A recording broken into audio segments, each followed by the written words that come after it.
ஆயுதெழுத்து நீட்சிக்கு உங்களை வரவேற்கிறோம் நேயர்களே. தனியார் துறைகளில் இடஒதுக்கீடு பிற்படுத்தப்பட்டவர்களுக்கு 27%, தனியார் வேலை வாய்ப்பிலும் ப்ரமோஷனிலும் கூட இடஒதுக்கீடு வழங்கப்பட வேண்டும் என்று சமீபத்தில் நிறைவடைந்த திராவிடர் கழகத்தின் சமூக நீதி மாநாட்டில் ஒரு தீர்மானம் நிறைவேற்றப்பட்டுள்ளது. மிக நீண்ட காலமாக எழுந்து கொண்டிருக்கக்கூடிய சர்ச்சை, இடஒதுக்கீடு கொள்கை தனியார் துறையில் கொண்டுவரப்பட வேண்டுமா, தனியார் ஊழியர்களும் இடஒதுக்கீடு ஒரு பிற்படுத்தப்பட்ட பிரிவுகளுக்கு 27% இடஒதுக்கீடு கொண்டுவரப்பட வேண்டுமா என்ற கேள்வி மிக நீண்ட காலமாக எழுந்து கொண்டிருக்கிறது. ஆதரவாகவும் எதிர்ப்பாகவும் பல கருத்துக்கள் தெரிவிக்கப்பட்டிருக்கின்றன. இந்த ஒரு கொள்கை நடைமுறையில் சாத்தியமா, இது ஒரு தரத்தை சமரசம் செய்யக்கூடிய முயற்சி என்று சிலர் கருத்துக்களை தெரிவிக்கிறார்கள். அது சரியானதா? இப்படி பல்வேறு கேள்விகள் இதில் இருக்கிறது.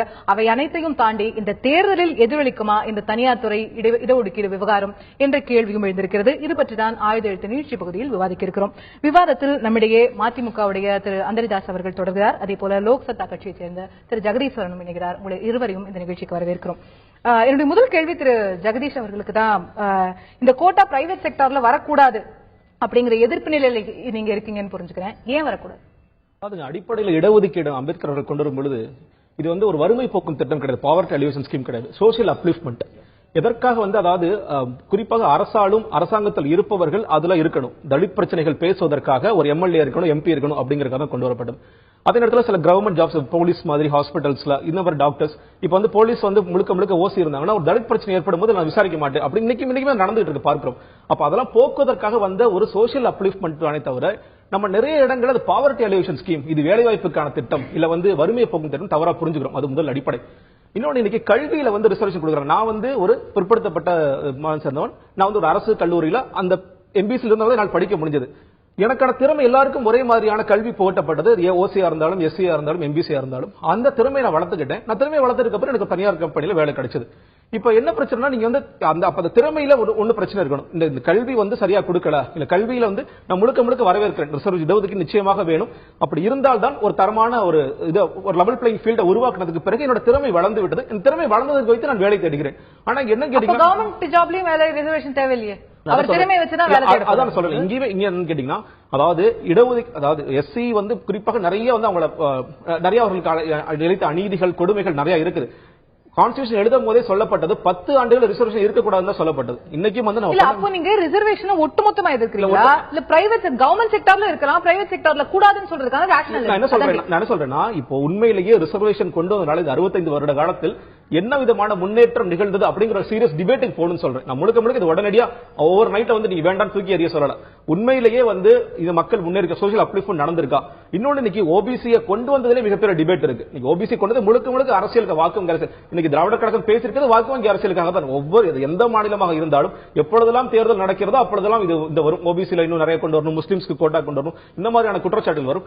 இது ஒரு சீரியஸ் லுக் பண்ணணும். இன்னைக்கு இருக்கிற மொத்தமாவே இடஒதுக்கீடு சீரியஸ் லுக் பண்ணணும். பிரைவேட் ஜாப்ஸ்ல இது வந்துருச்சுன்னா என்ன கேட்டீங்கன்னா நிறைய பிரச்சனைகள் உருவாக்கும். இன்னைக்கு ஏற்கனவே லேபர் லாஸ்ல பயங்கர ஃபர்மா இருக்கும். நம்ம வேற ஒரு புது கம்பெனி வரும்போது கூட ஏற்கனவே இருக்க லேபர் லாஸை தாண்டி இன்னைக்கு ரிசர்வேஷன் நீங்க உள்ள கொண்டு வரணும்னு சொல்லும்போது அவங்க இன்னும் கூடுதல் தொழில் துவங்குபவர்களுக்கு இது ஒரு கூடுதல் நெருக்கடியா இருக்கும். நிச்சயமாக இருக்கும். நம்ம ஏற்கனவே கவர்மெண்ட் பண்ண வேண்டிய வேலைகள், நிறைய வேலைவாய்ப்புகளை உருவாக்க வேண்டும். அது கவர்மெண்ட் தனியார் துறையா இருக்கலாம், இல்ல அரசு துறையா இருக்கலாம். இன்னைக்கு தனியார் துறையில வேலைவாய்ப்புகள் நிறைய பெருக்கணும் ஒரு பக்கம் சொல்லிட்டு நாங்க உன் மேல இன்னும் மேலும் மேல உள்ள இதை அதிகரிப்பேன், உன் மேல பிரஷர் பண்ணிட்டே இருப்பேன்னு சொன்னா அது நிச்சயமாக அது நல்ல போக்கு கிடையாது. திரு அந்தரிதாஸ், உங்களுடைய பதிலை பெற விரும்புறேன். நம்ம இன்னைக்கு மேக் இன் இந்தியான்னு சொல்றோம், மேனுஃபேக்சரிங் செக்டார் பூஸ்ட்னு சொல்றோம், வேலை வாய்ப்புகளை பெருக்கணும் தொடர்ந்து சொல்லிட்டே வரோம், ஸ்டார்ட் அப் இந்தியால புது தொழில் முனைவோருக்கு வாய்ப்பளிக்கணும் சொல்றோம். இப்படி பல விஷயங்கள் சேர்ந்து கொண்டிருக்கும் போது தனியார் துறை ஒரு அரசுடைய நம்ம வரி பணத்தில் இயங்கக்கூடிய துறை கிடையாது. அவருடைய நிறுவனத்தை நடத்தி கொண்டிருக்காங்க. அப்போ அவர்கள் மீது கூடுதலா இது போன்ற கொள்கைகளையும் இல்ல சில கட்டுப்பாடுகளையும் சில விதிகளையும் கொடுக்கும் போது அவர்கள் it becomes difficult to run business in India அப்படிங்கிற நிலைமை வந்துறாங்க. அதாவது மக்கள் நல கூட்டணியின் சார்பில் நவம்பர் 2ஆம் தேதி வந்த குறைந்தபட்ச செயல் திட்டத்தில் 24 சரத்துகள் 5வது சரத்து சமூக நீதி என்று நாங்கள் வெளியிட்டிருக்கிறோம்.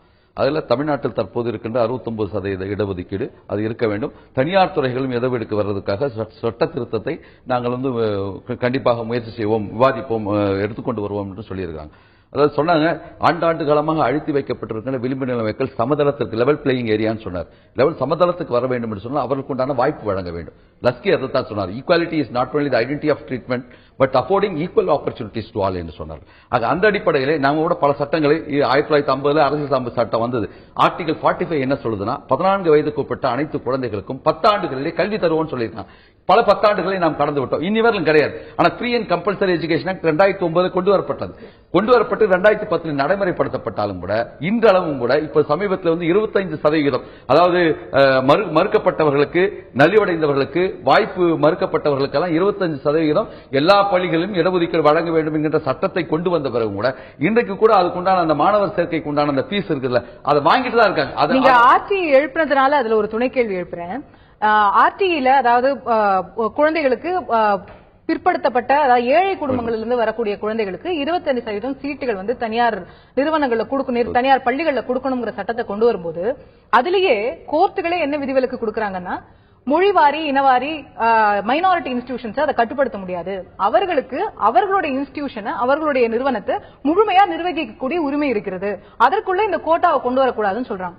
அந்த உரிமை தனியார் நிறுவனங்களுக்கு இல்லையா?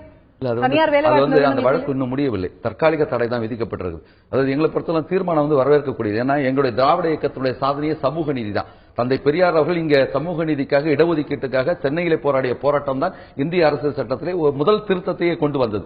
அதுக்கு காமராஜர் அவர்களும் உதவினார்கள். ஆக அந்த சட்டம் இன்னும் விளிம்பு நிலை மக்கள் அந்த சமதளத்துக்கு வரலன்றதான் எங்களுடைய வாதம்.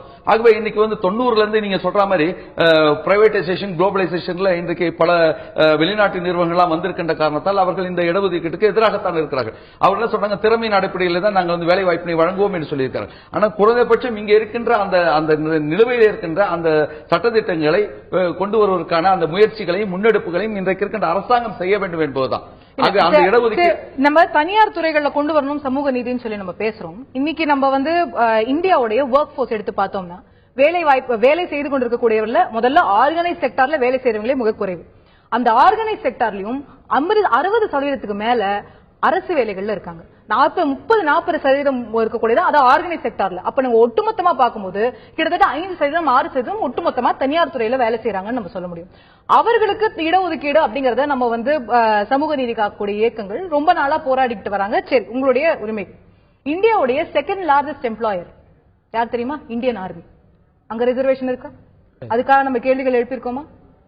அதே போல இஸ்ரோ, அங்க ரிசர்வேஷன் கடைபிடிக்கப்படுவது கிடையாது. இப்படி பல நிறுவனங்கள்ல ரிசர்வேஷன் பாலிசி இருக்கக்கூடாதுங்கிறதே அவங்களோட பாலிசியா இருக்கு. இந்தியால மிகப்பெரிய ரயில்வேஸுக்கு அடுத்து மிகப்பெரிய ஒர்க் போர்ஸை கொண்டிருக்கக்கூடிய ஆர்மியில ரிசர்வேஷன் கொண்டு வர வேண்டும் என்று நாம் ஏன் கேட்கவில்லை? அதாவது ராணுவத்திற்கு இருக்கின்ற அந்த சட்டத்திட்டங்களோடு உள்ள இருக்கிற அந்த ஜாயிண்ட் செக்டார், கவர்மெண்ட் செக்டர் இருக்குல்ல, அது பொதுத்துறை நிறுவனங்கள், பொதுத்துறை நிறுவனங்களை கொண்டு வரும்போது நேரு என்ன சொன்னார் சொன்னா, இந்த நிறுவனங்கள் தான் ஒரு சமச்சீர் வளர்ச்சிக்கு காரணமாக இருக்க போகிறது என்று சொல்லி ஒரு 250 பொதுத்துறை என்ன தவறு ராணுவத்துல கொண்டு வந்தா என்ன தவறுன்னு கேக்குறேன். தவறு அதுவும் பரிசீலிக்கப்பட வேண்டிய ஒன்றுதான். தனியார் துறை நம்ம ஒரு 5%, 6% பேர் வேலை பார்க்கக்கூடிய தனியார் துறையில வேணும்னு கேட்கிறாங்க. ராணுவத்தில் பொதுவாக பாதுகாப்பு துறையில் இருக்கின்ற ராணுவத்திலே யாரும் விமர்சனம் செய்வது கிடையாது என்பது ஒன்று வேறு. ஆனால் அதை கொண்டு வரக்கூடாது என்று சொல்லவில்லை. அது ராணுவத்தினருடைய விமர்சனம் இல்ல, அரசுடைய கொள்கை.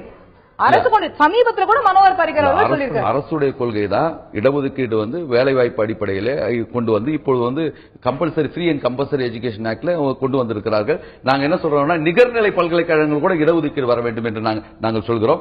அதே மாதிரி தனியார் துறையிலும் இடஒதுக்கீடு வர வேண்டும். என்ன தவறு இருக்குதுன்னு ஒரு 25% அது மாதிரி குறைந்தபட்ச சதவீதமாவது அவங்க விளிம்பு நிலை மக்களுக்கு ஒரு முன்னேற்றத்துக்கு வர வேண்டும். இந்த லா ஆஃப் த லேண்ட், அதாவது இந்த மண்ணினுடைய சட்டங்களோடு எந்த வெளிநாட்டு நிறுவனமாக அதோடு பயணிக்கணும். அதை விட்டு நாங்க எங்களுடைய இந்த உள்ளூர் சட்டங்களை நாங்கள் மதிக்க மாட்டோம். இப்ப வந்திருக்கிற அந்த ஸ்பெஷல் எக்கனாமிக் ஜோன்ல இருக்கிற பிரச்சனையே என்னன்னு சொன்னா, இன்னைக்கு எப்படி ஸ்ரீபெரும்புதூர்ல இருந்து 2 ஃபேக்டரி போயிட்டாங்க. என்னன்னு சொன்னா, இந்த மண்ணின் மக்களோடு இந்த சட்டத்திட்டத்தோடு அவர்கள் ஒன்றி போவதில்லை.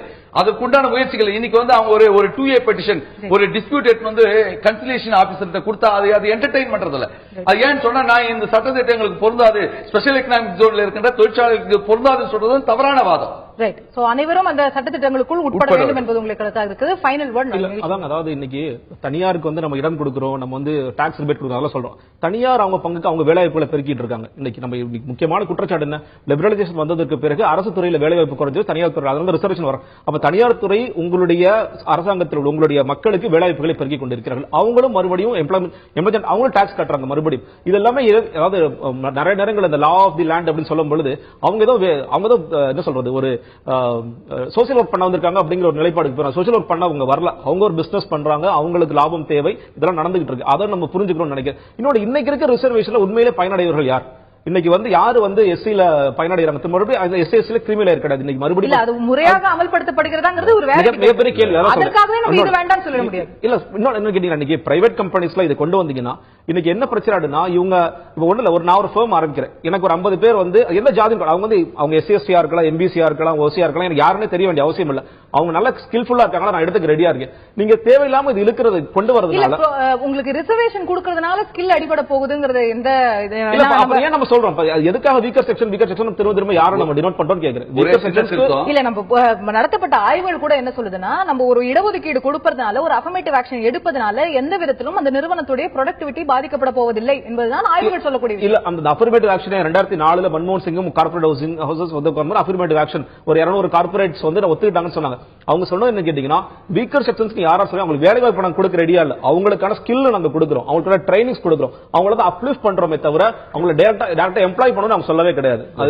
ஒரு சின்ன திருத்தம் தோழர் சொன்னாரு, இது ஒரே சேர்த்து லா ஆஃப் தி லேண்ட் சொன்னாரு. 1926 ட்ரேட் யூனியன் ஆக்ட் கொண்டு வந்தோம். ஆனா ஸ்ரீபெரும்புதூர்ல என்ன நடந்ததுன்னா, தேர்வு செய்யப்பட்ட ஒரு தொழிற்சங்க தலைவர் சவுந்தரராஜனை அந்த கொடியேற்ற போகும்போது கைவிலங்கிடப்பட்டு அழைத்து செல்லப்பட்டார். ட்ரேட் யூனியன் ஆக்டே ஒத்துக்கல அப்படின்னு சொல்லும்போது எப்படி அது அனுமதிக்க முடியும்? இது ஒரு நிச்சயமா ஒரு பிரைவேட் வெர்சஸ் ட்ரேட் யூனியன்ஸ்ங்கிற அளவுக்கான விவாதமா போக கூடாது. நிச்சயமா அது ஒரு ரிசர்வேஷன்ஸ் அப்படிங்கறதுல நிச்சயமா பல்வேறு பார்வைகள் இருக்கிறது. ஒரு மிக மிக நீண்ட ஆழமான விவாதத்திற்கு உட்படுத்த வேண்டிய விஷயம். இது நம்ம வந்து இந்த அரை மணி நேரத்தில் ஓரளவுக்கு மட்டுமே நிச்சயமாக பேச முடியும். இந்த விஷயங்கள் நிச்சயமாக விவாதிக்கப்பட வேண்டும். பல்வேறு தளங்களில் பல்வேறு தரப்பினருடைய கருத்துக்கள் இதில் பெறப்பட வேண்டும் என்பதில் மாற்று கருத்து இருக்க முடியாது. கட்சிகள் இதை ஒரு தேர்தல் வாக்குறுதியாக வழங்கப் போகின்றனவா, இந்த தேர்தலில் இது ஒரு எலெக்ஷன் இஷ்யூவாக இருக்க போகிறதா என்பதெல்லாம் மக்களுடைய கையில் இருக்கிறது. இந்த நிகழ்ச்சியில் கலந்து கொண்டு கருத்துக்களை தெரிவித்த அமிர்தாஸ் அவர்களுக்கும் ஜெகதீஸ்வரன் அவர்களுக்கும் நன்றி. பார்த்து உங்களுக்கும் நன்றி நேயர்களே. மீண்டும் வேறொரு நிகழ்ச்சியை சந்திப்போம். தொடர்ந்து இணைந்திருந்து சந்திக்க